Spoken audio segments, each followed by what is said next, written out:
Man 1933-yili Sang qishlog'ida tug'ilganman. O'sha yerda u katta bo'lib o'sib, unib, 10-sinfda bitirib, keyin 1951-yilda turmushga chiqqanman. Ular bilan 3 yil yashab, ular o'qishda bo'lganlar, Toshkentda qatnab kelib yurganlar. 53-yilda o'qishda bitirib kelgandan keyin Shahand qishlog'iga ko'chib ketganmiz, o'sha yerdan ishga qo'yilganlarda. Keyin Shahandda 10 yil yashadik. Shahandda 10 yil yashab, 1963-yilda keyin bu Shoyonga ko'chib kelganmiz. Bu orada 3-4 farzandli bo'ldik. Xo'jayinim bilan. Kelgandan keyin ular bu yerda yashab yurdilar. Barmog'i maktabga direktor bo'lib ketdilar. Erta ishlab yurib, keyin kolxozga partkom qilib oldi.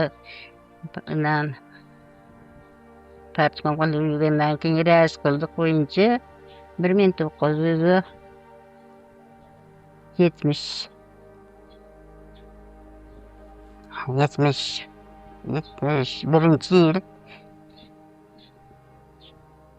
olamdan o'tdilar xo'jayinim. Shundan keyin mana shu bolalar bilan nima qilib talashib, mana hammasini uylab, joylab, hozirgacha mana shular bilan turmushga kelyapman. Farzandlaringiz haqida gapirib bering. 7 farzandim bor. Bitta qizim olamdan o'tib qoldi. 63-yilda. 40 necha bo'lsa kerak bunda. 65 yoshlarda. 65 yoshida ikkinchi qizim olamdan o'tib qoldi. Endi qolganlari bilan turmushib yuribdi. O'sha qizimni Baymoqqa berganman Shohruxonni. Mana 5-6 bolali bo'lib yashab yuribdi. Bittasi kenja qizim Qiziltepaga berganman. U xo'jayinim bilan Namangan'da yashashadi. Xudoga shukr. 4 o'g'lim bor. 4 o'g'limni uyli joyli farzandlari bor. Hammasini. Eng kenja o'g'lim Anvarxon. Birinchi turmushlari yaxshi bo'lmadik. Uchinchi turmushi mana hozir juda yaxshi yashaymiz. Kelinim bilan juda kelinim yaxshi. O'zimga yoqadi. Hamma narsaga tayyor turgan kelin menga juda yaxshi qaraydi. Yaxshi o'tiribmiz yoshim. Hozir 94ga kirdim. Haqiqiy yoshim o'zimni. Shunga qaramay o'zim evlab, mana shu kelin ishga olib chiqib netib turadilar. Borib kelib yuribman. Hamma yo'g'im kasal bo'lib bir og'rib turgan joyim yo'q. Turmijam sog' hozir ham. Endi qarichilik hozir menga nima beradi xolos. Yaxshiman. Bolalarim hammasi yaxshi. Bolalarim Xudoga shukr yaxshi qaraydi hammasi. Anvar Baxtiyorxon o'g'lim bor. Bitta nimada hozir uychida o'sha yoqqa uylangan, o'sha yoqda yashayapti. U Bahodirxon mana bu yerda 4-5 bolali bo'ldi, nevarali bo'ldi. Xudoga shukr ham. Bahodirxon mana 75ga kirdi. Xudoga shukr, birinchi farzandim. Shu hayotingiz davomida endi o'zingiz masalan turmush o'rtog'ingiz bilan bo'lgan endi har xil vaziyatlar bo'ladi, qiyinchiliklar yoki esdan chiqmaydigan voqealar. Qaysi voqealar ko'proq eslaysiz? Turmush o'rtog'im bilan haqiqiy juda zo'r yashardik. Shahandda 10 yil o'tib keldik, yurdik, juda aqlimiz. Mana bekka kelgandan keyin nima maktab bor, biblioteka müdürü yo'q. Men o'qimagan edim endi. Institutda bitta ishlashga menga maktabda o'rnim yo'q ekan. Endi keyin xo'jayinim endi sen o'qiysan, institutda o'qimasang bitta senga ish yo'q, dalaga chiqmaysan dedilar. Keyin bo'ldi dedim buvimga, ona siz bu o'g'lim qizingiz men institutda o'qitaman. Shunga siz nima deysiz dedilar. Keyin siz nima desiz shu o'g'lim nima qilsangiz sizda ixtiyor dedilar. Mana shu 3-4 balamni o'qishga ketganda qarab tursangiz bu institutni bitirishi kerak dedilar. Mayli men juvon deb qilaman, jonim bilan deb buvim rahmatlik va'da berdilar. Keyin men 63-yil institutga borib Namanganda o'qishga kirib 68-yilda o'qishimni bitirib kelib shunda ham bugun ishlar yuribman. Lekin shuni orasida endi xo'jayinim bitta kolxozga rais bo'ldilar, boshqa bo'ldilar. Biz nihoyatda ahil, judayam yaxshi yashadik shu orada. Yo'q, bir vara lekin xo'jayinim nima bo'ldilar, doktor nimalar g'o'zalarda nima qilganda dispersiyani rivo qilib dorilaganda shu dorini ishga kirib qoldilarmi, nima bo'ldilar, yomon kasalga yo'liqib qolib, keyin olamdan o'tdilar. 1973-yilda olamdan o'tdilar. Shungacha biz biror marta er xotin bo'lib yo urushib, yo biror marta o'razlab, yo bir narsa qilmaganmiz. Bolalarimiz bilan hammamiz ahli yashagan.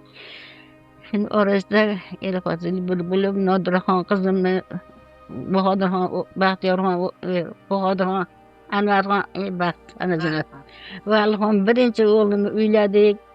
Undan keyin Bahodirxonni uyladik, Nodirxonni chiqardik. O'sha Nodirxon qizimni kelinchak bo'lganini bildilar xolos, dadasi rahmatlik. Keyin Nodirxonning qizining bolasi bo'lmayapti, xo'jayin nima o'rtoq ish qilib yaxshi bo'lsinlar deb yurdilar. Yo'q, kasal bo'lganlarda keyin Nodirxonni bo'yida bo'pti deb eshitib, keyin ashton kasallarni rosa xursand bo'lib xayriyat, endi uni turmush bo'ladi, xudo xohlasa bu haqiqiy endi yashaydi qizim deb xursand bo'ldilar. Unga ham qo'yincha shunaqa qilib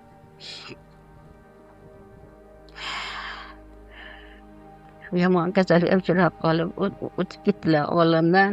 Undan keyin mana bolalar mana yashab yarab hammasini ko'rib nevaralarni ko'rib yuribman, Xudoga shukur. Oilada turmush o'rtog'ingiz va farzandlaringiz bilan yashagan paytingizda birinchi navbatda nimani birinchi o'ringa qo'ygansizlar? Munosabatlarda, qadriyatlarda. Birinchi navbatda shu bolalarni o'qitish, maqsadimiz o'qishga.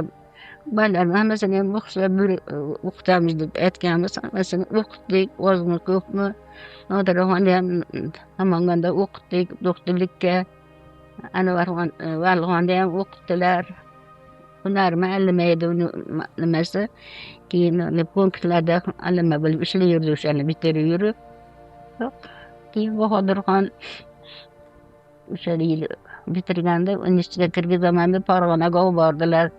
Bitta oshnam bor, o'sha yerga o'qitaman, kirgizaman deb. Qolsak u odam yo'q ekan, aylanib ko'rib Farg'onani aylanib keldik, uni topolmadik. O'zi kelib Namanganda keyin o'qishga kirdi. Namanganda institutni bitirib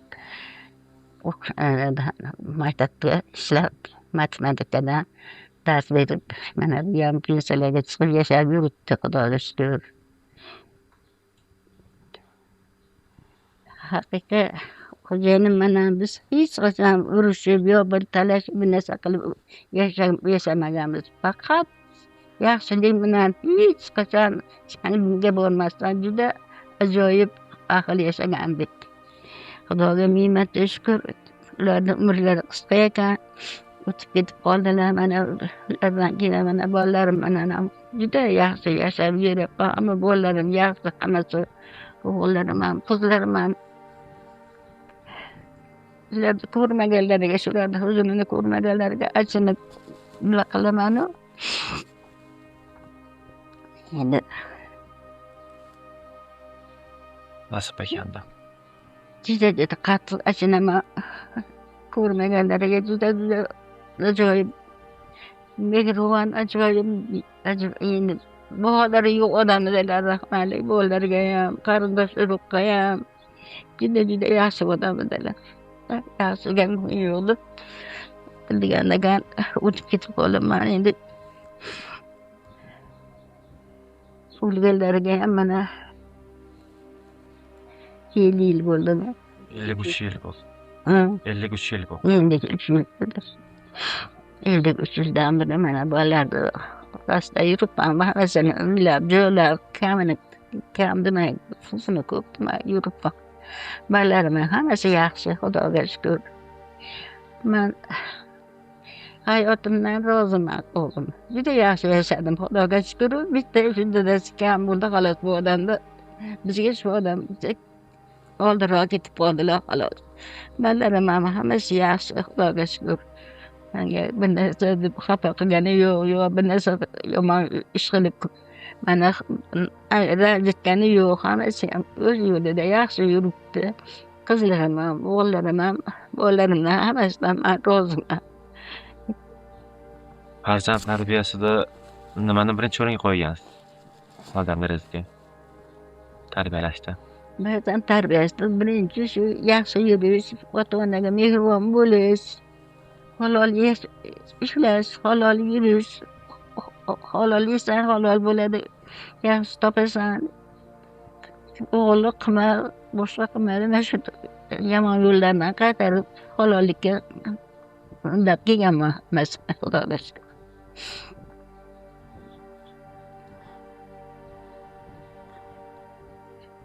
Uni qaynamam bo'lmaganlar, hech kim bo'lmaganlarda xo'jayinim bitta o'zlari bo'lganlar.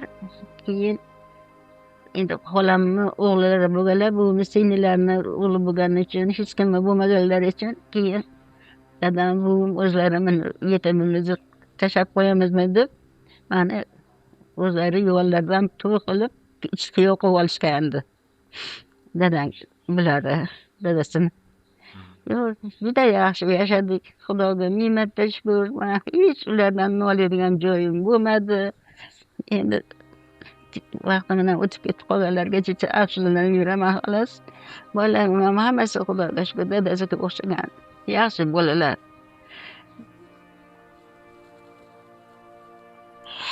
Endi bilmasam qani. Bizga nima maslahat berardingiz?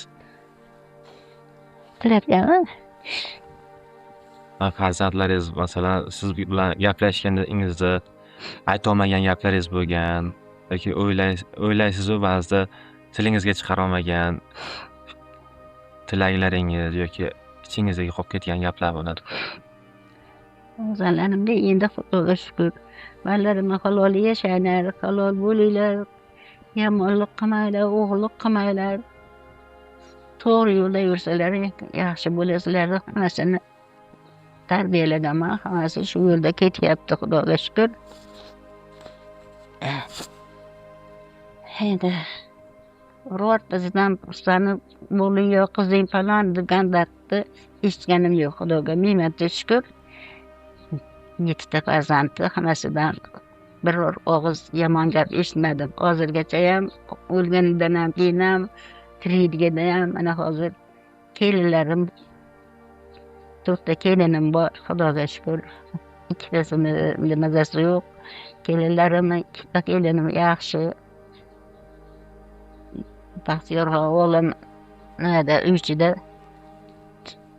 O'sha uychilikka uylangan, o'sha yerda ishlab, o'sha yerda uylanib, o'sha yoqqa uy qilib, o'sha bilan birga o'sha yerda qolib ketdi.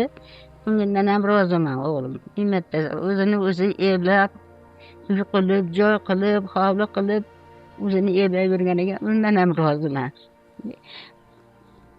Endi bola ko'rmadim, bu boladan qolgan vaqtida uylanganimda birinchi xotindan 2 ta qizi bor, nevaralarim bor, chot-chot, Xudoga shukr, hammasi uyli joyli ikkalasi ham To'raqo'rg'onga tushgan. Nevaralarim o'z bolamdan ham roziman. U kelinim ham yomon emas. Endi taqdir ekan, uni o'shanga kecha oldida nimali bo'lib, ikkalasi ajrashib, o'shanga liqib qolib, Namanganda. Shunaman bo'lib ketdim. Undayam mayli, roziman. Kelinim ham yaxshi edi. Hozirgacha ham mana biz uni nimadan safimizdan chiqib ketgan demaymiz. Ich-ichimizda chaqirib kelin sifatida yana bola sifatida hurmatini qilib yuramiz. Rahmat opajon. Sizni farzandlari, nevaralari maslahatingizni, duoyingizni bitta ayamasdan bitta chiroyli duo qilib berasizlar. Xudoga shukr.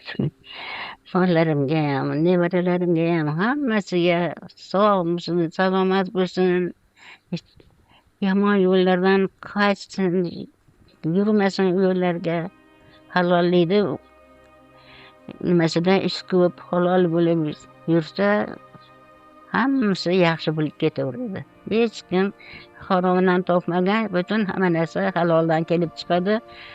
Hayoti ham yaxshi bo'ladi, halol yurib, halol topib yursa, turmushi ham yaxshi bo'ladi, umri ham Xudo xohlasa uzun bo'ladi.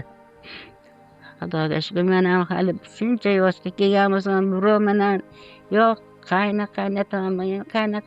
qaynatam ko'rmadimi? Umuman shu hayotda bitta odam bilan san falonsan deb urushib, sani menga borgan emasman hozirgacha ham. Mana kelinlarim bilan ham Xudoga shukr.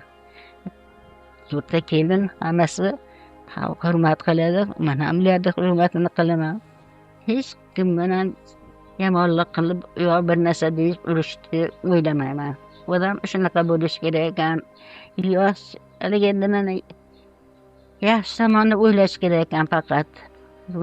Yaxshilab o'ylab, mana shu yaxshi bunday qilsam yaxshi bo'lar ekan deb o'ylab yashayversa, yaxshilikda yashayversa, umri uzoq bo'lar ekanmi bilmadim. Birov bilan samimiyligi bo'lmasdan shu yoshgacha kelyapman. Rahmat opajon. Umringiz uzoq bo'lsin, baxtimizga doim sog' bo'ling. Ilohim. Suhbatingizni Hamma bolalarim, hamma farzandlarim ham, nevaralarim ham, chevaralarim ham hammasi sog' bo'lsin. Mening yoshimga yetib, hammasi hammalaring qo'sha qarib, yuzlariga kirib yurishda eslab yuringlar. Mani shu buvam shuna deydilar, shu yoshga kirdi deb eslab yuringlar hammalaring bilan. O'sha paytlarda ham birga duo qilamiz o'zimiz. Xudo xohlasa. Umringiz uzoq bo'lsin, rahmat. Sizni yaxshi ko'ramiz.